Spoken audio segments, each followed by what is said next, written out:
Bonjour à toi, j'espère que tu vas bien.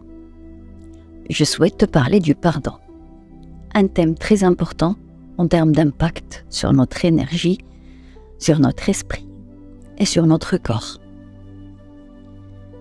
Tu as été confronté à des situations qui t'ont fait souffrir.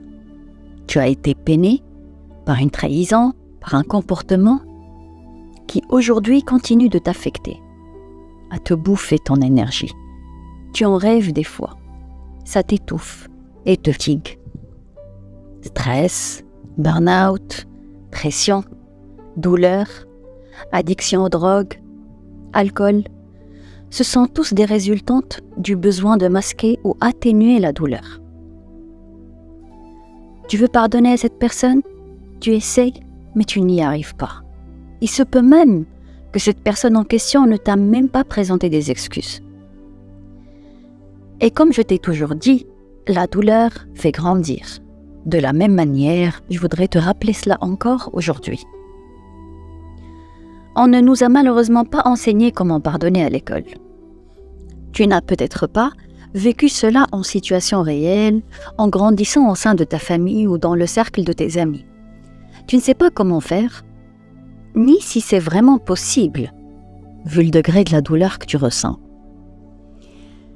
Mais, chers auditeurs, chères auditrices, le pardon a plusieurs bénéfices, comme la libération émotionnelle. Le pardon peut permettre de se libérer d'un fardeau émotionnel, en laissant aller la colère, la rancune ou la douleur associée à la faute commise. On peut ressentir un soulagement émotionnel et se sentir plus léger. Ça répare des relations endommagées. En pardonnant, on peut ouvrir la voie à la réconciliation et à la reconstruction des liens brisés avec la personne pardonnée. Et nul besoin de te rappeler que toutes les religions mettent le pardon sur un piédestal, vu la grandeur et la noblesse du processus. Le pardon peut être un moyen de croissance personnelle. Il peut permettre de développer la compassion, l'empathie et la maturité émotionnelle, en apprenant à accepter les imperfections des uns et des autres et à lâcher prise sur le passé. Le pardon peut conduire à une plus grande paix intérieure. En laissant aller les sentiments négatifs et en choisissant de pardonner, on peut apaiser sa propre conscience et trouver la paix dans son cœur et son esprit. Le pardon peut représenter un nouveau départ. Il peut offrir l'opportunité de tourner la page, de laisser le passé derrière soi et se concentrer sur l'avenir, sans être encombré par la rancune ou la colère. Le pardon n'est pas un sentiment. Ce n'est pas quelque chose que tu as ou que tu n'as pas. Le pardon est un processus qui nous aide à avancer dans la vie, un pas à la fois. Tu peux décider de ne pas pardonner, quel que soit ce qui arrive. Ou tu peux te dire, je ne vais pas faire de mal à cette personne, mais je ne lui pardonne pas. Tu peux aussi dire, je pardonnerai à cette personne à condition qu'elle s'excuse. Ce dont je te parle, c'est du pardon qui va te transformer, qui va te sortir du mood colérique, qui va faire baisser ton niveau de stress, de colère, qui va relâcher ta tension due au fardeau que tu portes.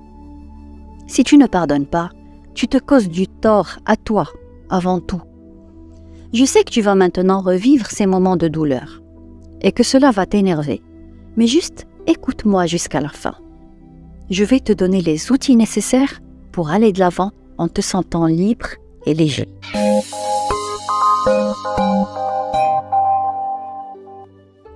Je t'invite à faire l'exercice suivant.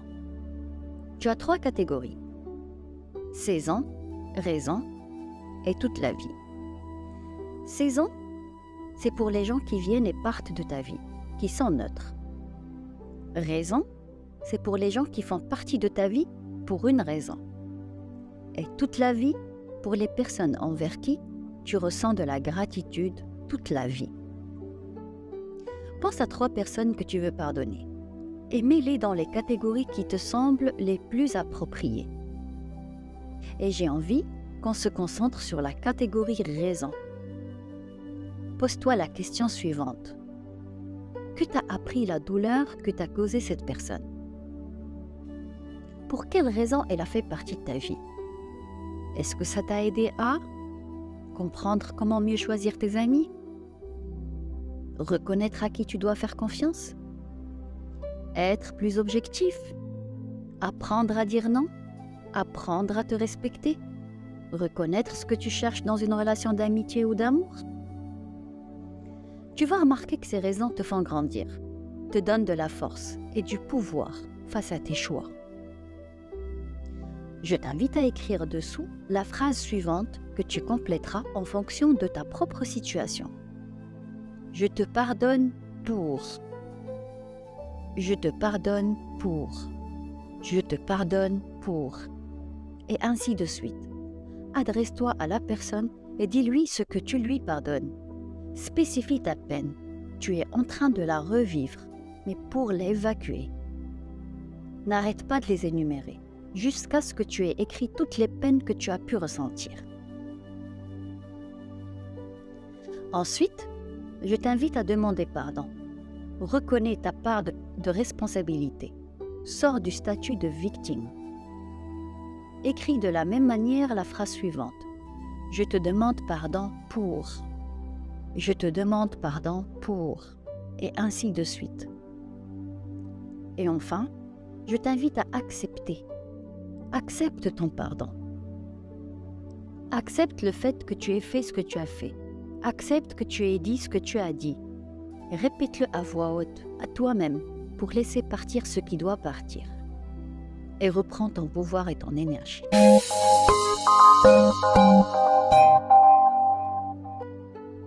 Maintenant, je t'invite à faire ton choix.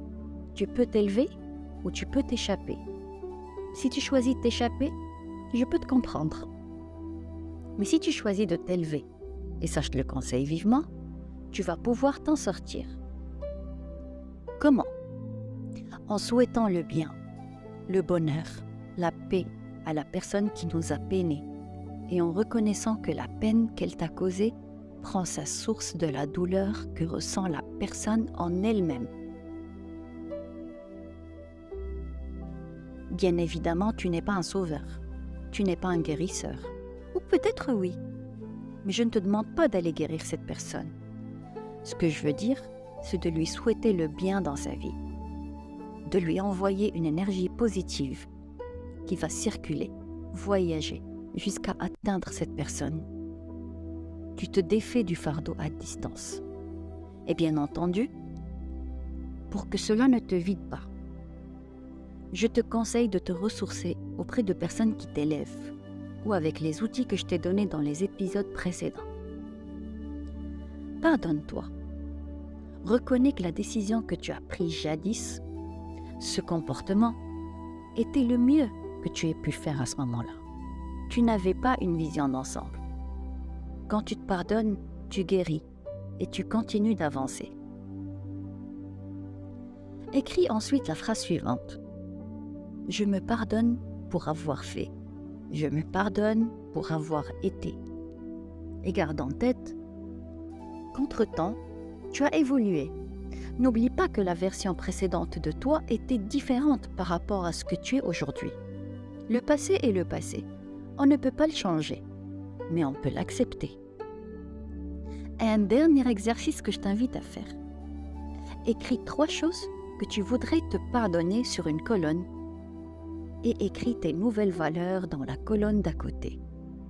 Si je suis confrontée à telle situation aujourd'hui, je réagirai de telle façon. Je ne te demande pas de revivre ou de refaire ton passé. Je te pousse à ancrer la notion que tu as fait du mieux que tu as pu avec l'ancienne version de toi et avec les outils dont tu disposais. Aujourd'hui, tu t'élèves, tu as grandi et tu as évolué. C'est de cette manière, cher auditeur, chère auditrice, que tu peux te pardonner selon moi. Il est important de noter que le pardon n'est pas toujours facile et qu'il peut nécessiter du temps, de la réflexion et du travail sur soi.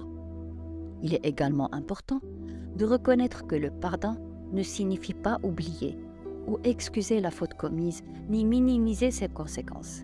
Il est possible de pardonner tout en établissant des limites saine et en prenant des mesures pour se protéger soi-même. Je pense t'avoir tout dit. Je te remercie de m'avoir écouté jusqu'au bout. Je t'invite à liker l'épisode s'il t'a plu, s'il t'a parlé, et de m'envoyer tes commentaires et tes retours. Ça me fait toujours plaisir. Avec tout mon amour, Inès.